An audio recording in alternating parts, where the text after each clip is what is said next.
Bonjour, je m'appelle Frédéric L'Enfant, je suis analyste en cybermenaces et protection des données et expert judiciaire en analyse criminelle et investigation numérique. Dans le cadre de ma société, Intelf, je réalise des sensibilisations et des formations liées à la cybersécurité et à l'analyse criminelle. Et je suis également co-animateur de la commission sécurité de la mêlée numérique, avec laquelle nous réalisons régulièrement des opérations de sensibilisation en matière de cybersécurité.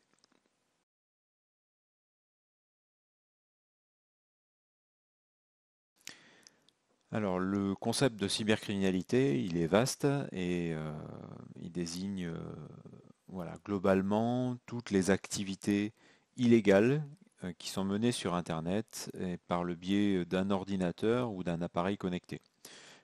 Donc en fait, on peut distinguer principalement deux types. Les infractions qui ont une atteinte au système de traitement automatisé de données, ce qu'on appelle les stades dans le langage juridique, hein, pour les infractions à ces systèmes, donc sur ce qu'on appellerait les systèmes d'information, mais également les autres infractions qui sont réalisées avec le vecteur en fait du numérique et donc principalement d'Internet. Donc cette cybercriminalité, elle est fréquemment associée au piratage, au vol de données, mais ça inclut également les cas de tout ce qui est délit financier, comme les escroqueries et les fraudes sur Internet, et sans oublier toutes les infractions liées au harcèlement, en fait, à partir notamment des réseaux sociaux.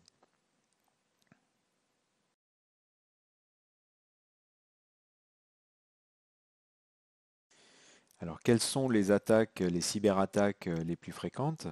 On peut les catégoriser selon différents niveaux. On peut retrouver les défacements de sites web, hein. Si son site est mal sécurisé, on va voir le remplacement de son contenu, notamment pour faire passer un message ou une idéologie. On va retrouver toutes les fraudes sur Internet, hein, les escroqueries, avec les problématiques de phishing, de faux ordres de virement internationaux, ce qu'on appelle les fraudes au président. Euh, on va retrouver les attaques par déni de service, donc les DOS ou DDoS, ce qui va interrompre l'activité d'un service, par exemple, hein, la disponibilité. Et puis on va retrouver la menace la plus actuelle en ce moment et vraiment très préoccupante, c'est les ransomware, donc les malwares qui vont chiffrer les données de leurs victimes et puis qui vont demander une rançon qui sera payable en monnaie virtuelle, bien souvent en Bitcoin. Donc c'est vraiment l'objectif du gain financier, hein, des organisations cybercriminelles qui sont derrière. Euh, et avec cette rançon, l'objectif c'est de récupérer la clé de déchiffrement de manière à récupérer ces données. Maintenant, euh, il n'est pas du tout garanti de récupérer ces données, donc voilà, il est conseillé de ne pas rentrer dans ces demandes-là, sinon en fait on favorise également ce type de criminalité, hein. Et puis le seul moyen pour éviter ça, enfin en tout cas éviter l'impact, c'est vraiment avoir des sauvegardes qui vous permettront de redémarrer avec vos données. Et au-delà, on a les vols de données qui sont après revendus notamment sur le dark web. Et enfin, on a les attaques avancées, ce qu'on appelle les APT, Advanced Persistent Threat, qui sont vraiment des attaques construites avec un plus haut niveau de sophistication, qui sont bien souvent liées à des attaques étatiques.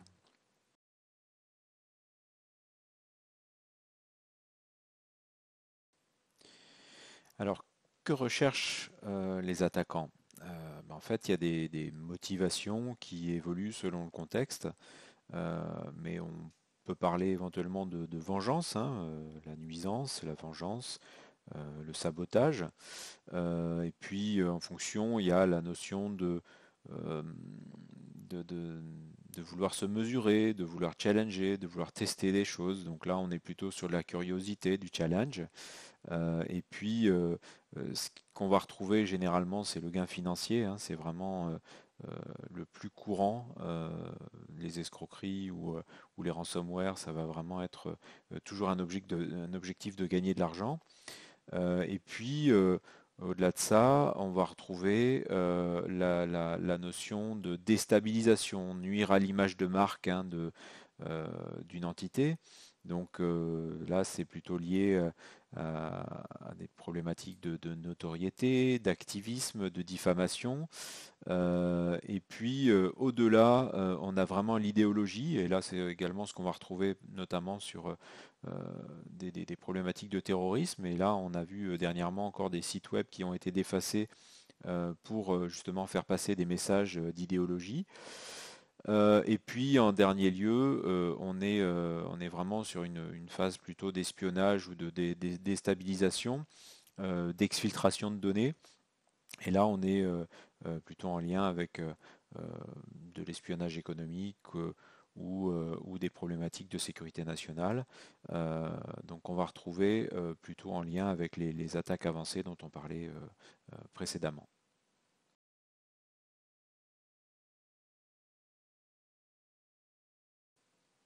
Quelles sont les conséquences d'une cyberattaque? En fait, on peut l'analyser sous deux angles. Il y a vraiment les coûts directs et les coûts indirects par rapport à un incident de sécurité.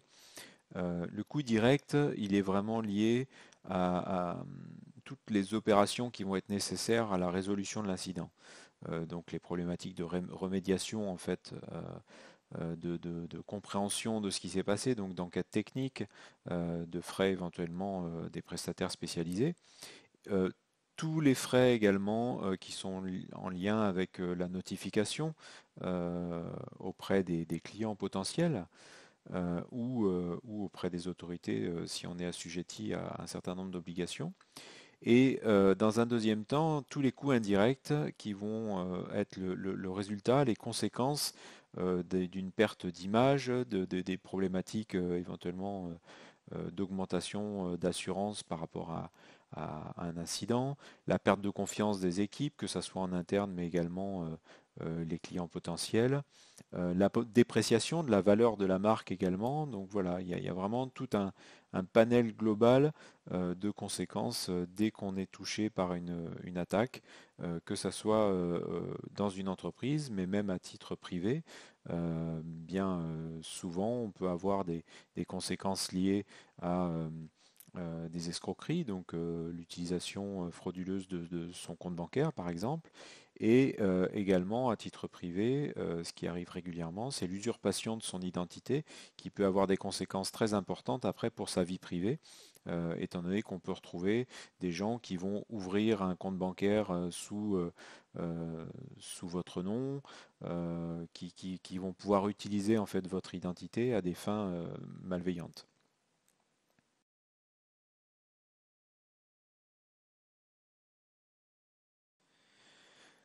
Alors, quelles sont les cibles privilégiées des attaquants, des hackers?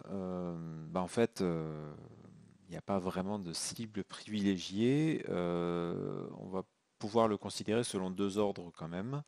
Euh, les attaques qui vont être ciblées ou les attaques d'opportunité. Euh, Ce qu'il faut bien comprendre, c'est que tout le monde est une cible à partir du moment où on utilise des objets qui vont être connectés à Internet. Voilà, donc qu'on soit un particulier, qu'on soit une TPE ou une PME, qu'on soit une grande entreprise ou qu'on soit même l'État, voilà, ça va être vraiment les quatre grandes catégories qu'on va retrouver en fait en catégorie, en typologie de victimes. Mais il y a énormément en fait d'opportunisme dans les attaques qui vont être liées à la surface d'attaque qui va être exposée en fait pour les attaquants. Ce qui veut dire que c'est un peu comme dans le monde physique, hein. Si on a une maison qui est moins protégée, on aura plus de chances de se faire cambrioler. Pour un système d'information, ça va être la même chose. Donc on a vraiment cette notion d'opportunisme des attaquants. Et puis on a l'aspect ciblé quand ils recherchent qu'ils ont un objectif bien déterminé euh, à, à réaliser.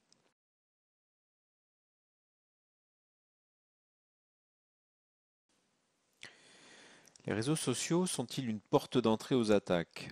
Je dirais plutôt que les réseaux sociaux sont un vecteur intéressant qui va être exploité par les attaquants pour bien connaître soit leur cible, soit effectivement un angle d'attaque qui va être utilisé pour une opération bien particulière. Alors, pour faire simple, la plupart des attaques vont utiliser des modes opératoires basés sur l'ingénierie sociale. Donc, c'est la connaissance des mécanismes de l'être humain euh, pour arriver à faire quelque chose à quelqu'un à son propre profit. Et pour ça, quoi de mieux que d'étudier en fait le profil des individus avec toute l'information qu'ils vont laisser par eux-mêmes sur les réseaux sociaux. Donc l'ingénierie sociale, qui est un des modes opératoires les plus utilisés dans les attaques, bah forcément, il trouve sa source sur les réseaux sociaux, parce qu'on a énormément d'informations à récupérer pour être capable de profiler un individu, voire identifier les angles d'attaque les plus intéressants à utiliser pour réaliser son attaque.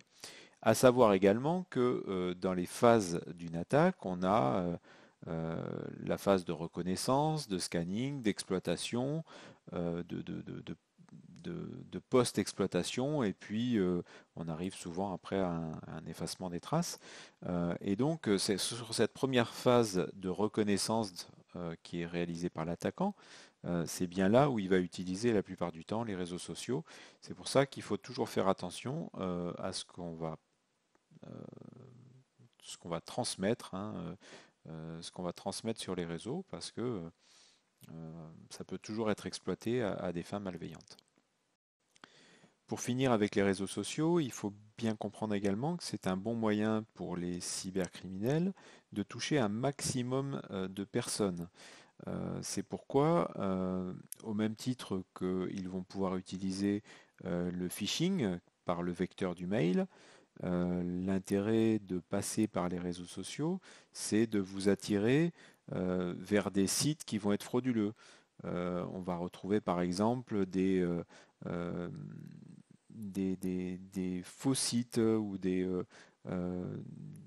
sites qui vont vous promouvoir des gains fabuleux, des fraudes à l'épargne, des choses comme ça. Et puis, il ne faut pas oublier également toute la problématique des fake news. Donc, encore une fois, voilà, le côté virtuel fait que on peut retrouver beaucoup de fausses informations également, ou alors vous diriger vers des sites malveillants. Donc, attention sur les réseaux sociaux.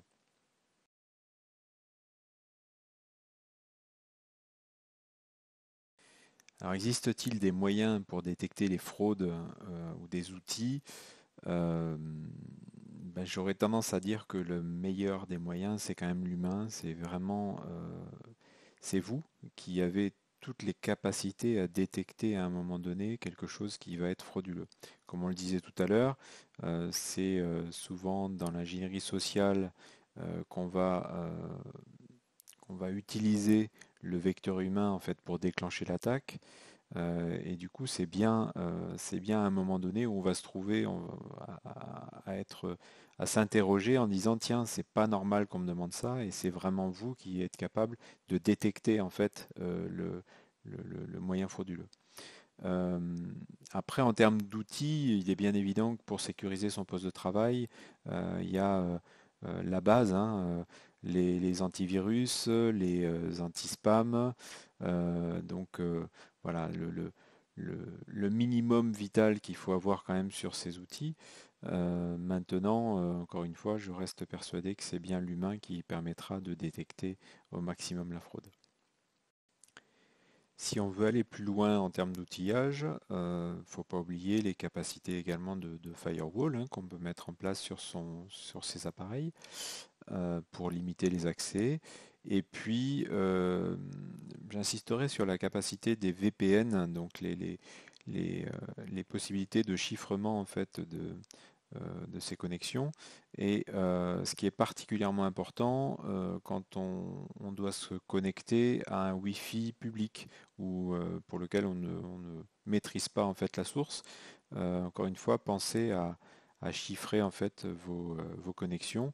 Et les VPN maintenant sont des solutions très abordables pour tout à chacun.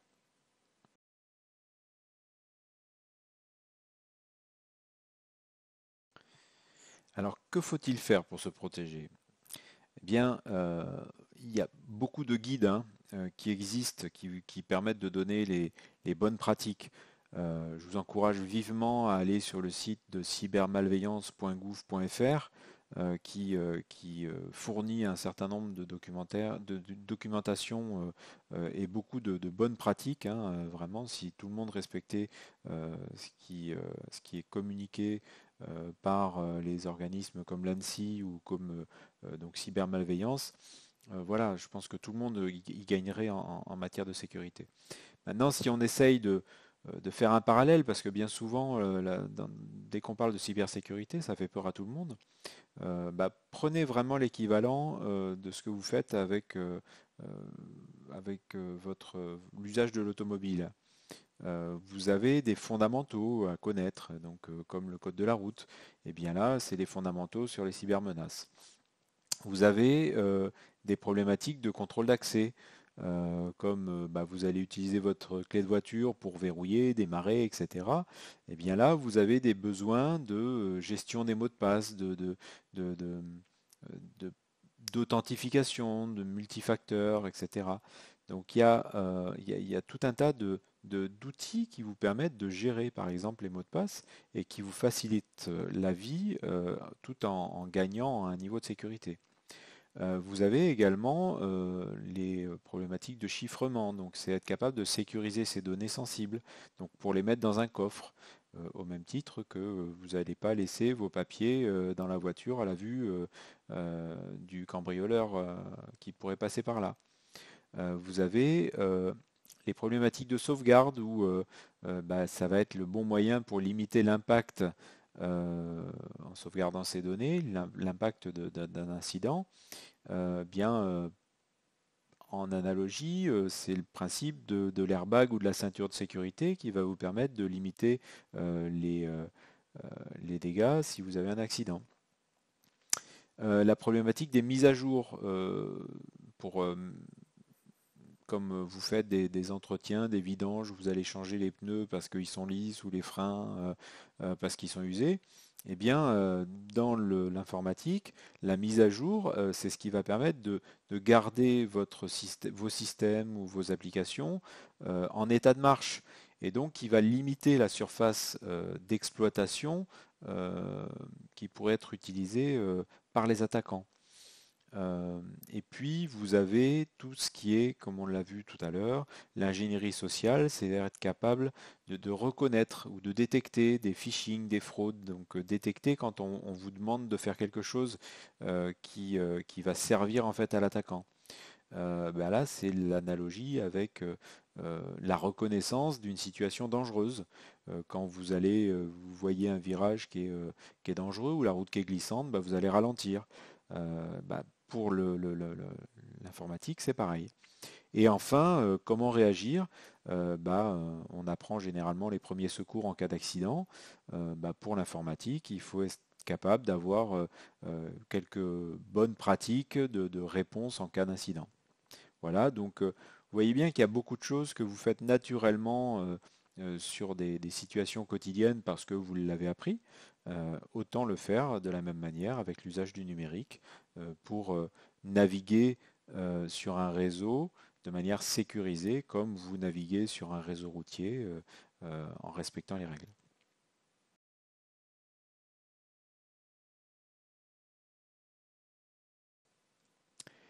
En conclusion, si on devait retenir 3 points de prévention, Euh, moi, je vous encourage vraiment à cette notion de attention au clic intempestif. Voilà, vérifiez toujours à qui vous avez affaire et ne faites pas confiance. Il y a un adage qui dit le plus grand savoir est de savoir douter et souvent dans les problématiques de sécurité numérique, c'est ce qui vous permettra d'éviter des conséquences dommageables.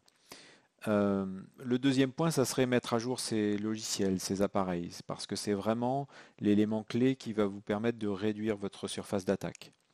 Le troisième point, ça serait réaliser des sauvegardes pour être capable de limiter l'impact en cas d'incident. Ça, c'est vraiment fondamental. Si vous avez une sauvegarde qui est déconnectée, qui contient vos données les plus importantes, vous serez toujours capable de redémarrer ou d'avoir en fait vos informations euh, les plus intéressantes pour vous, qui seront toujours à votre disposition. Et puis, je finirai par vraiment la prise de conscience des risques et des cybermenaces euh, qui va permettre de s'engager vers une hygiène numérique qui est vraiment plébiscitée par l'ANSSI, donc l'Agence nationale de sécurité des systèmes d'information. Et je vous encourage vivement à participer aux MOOC, donc qui sont euh, des cours gratuits qui vous permettront d'améliorer vos compétences, que ce soit le MOOC de l'ANSSI ou le MOOC de la CNIL, qui sont vraiment des supports très intéressants pour ceux qui veulent aller plus loin. Et puis également des formations ou des sensibilisations qui pourront vous aider à y voir plus clair dans ce monde numérique. Écoutez, je vous remercie et puis je vous souhaite une bonne journée et prenez soin de vous dans ces temps un peu problématiques. Au revoir.